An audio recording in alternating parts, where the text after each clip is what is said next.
સુરતના સચિન જીઆઈડીસીમાં બિલ્ડિંગ ધરાશાયી મામલે મોડી રાતથી રેસ્ક્યુ ઓપરેશન અત્યાર સુધી 7 મૃતદેહો કાટમાળમાંથી બહાર કાઢ્યા.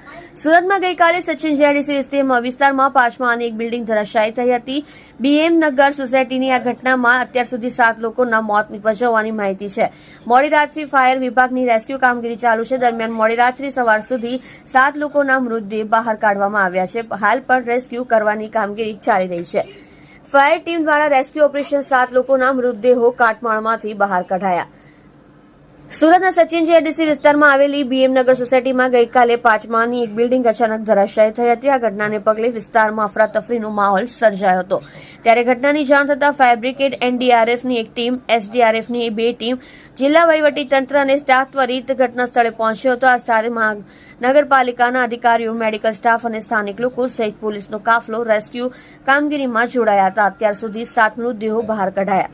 મૃત્યુ થયેલ 7 પૈકી 5 લોકો મૂળ એમપીના અને 1 યુપીનો રહેવાસી. મોડી રાતથી સવાર સુધીમાં ફાયર વિભાગની ટીમો દ્વારા રેસ્ક્યુ ઓપરેશન કરાયું અને અત્યાર સુધી 7 લોકોના મૃતદેહો કાટમાળમાંથી બહાર કઢાયા છે. મોટા મશીનો મારફતે કાટમાળ હટાવવામાં આવ્યો છે.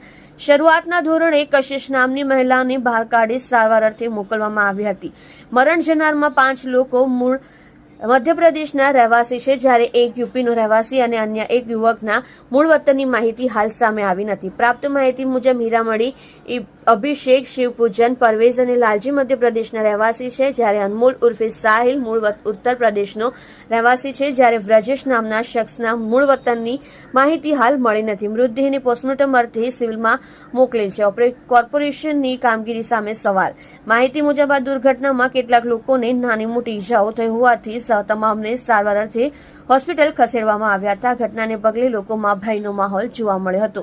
બીજી તરફ ધરાશાયી થયેલા બિલ્ડિંગ 5 વર્ષ પૂર્વે જ બની હતી, ત્યારે આરોપ થઈ રહ્યા છે કે ભ્રષ્ટ અને સડી ગયેલા તંત્રના પાપે આ ઘટના બની છે. 2 માળની બિલ્ડિંગ જોતાને જોતા જ 5 માળની થઈ એવા આરોપ થયા છે. લોકો આક્ષેપ કરી રહ્યા છે કે ગેરકાયદેસર બાંધકામના પર મહાનગરપાલિકા આંખ આડા કાન કરી કેમ બેઠું છે. બાકીના 3 માળ કોની પરવાનગીથી બનાવવામાં આવ્યા હતા?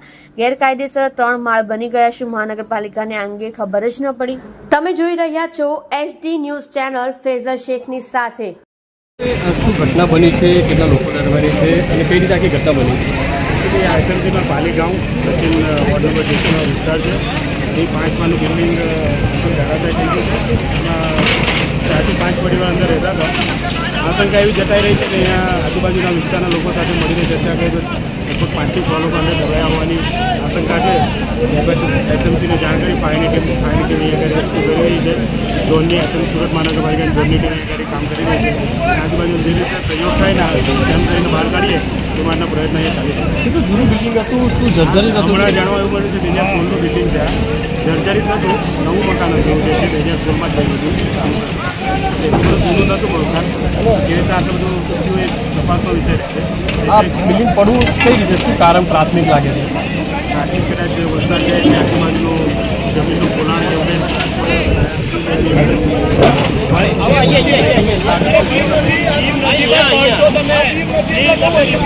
આપના જોખમ છે, આપ ત્યાં જતા રહો.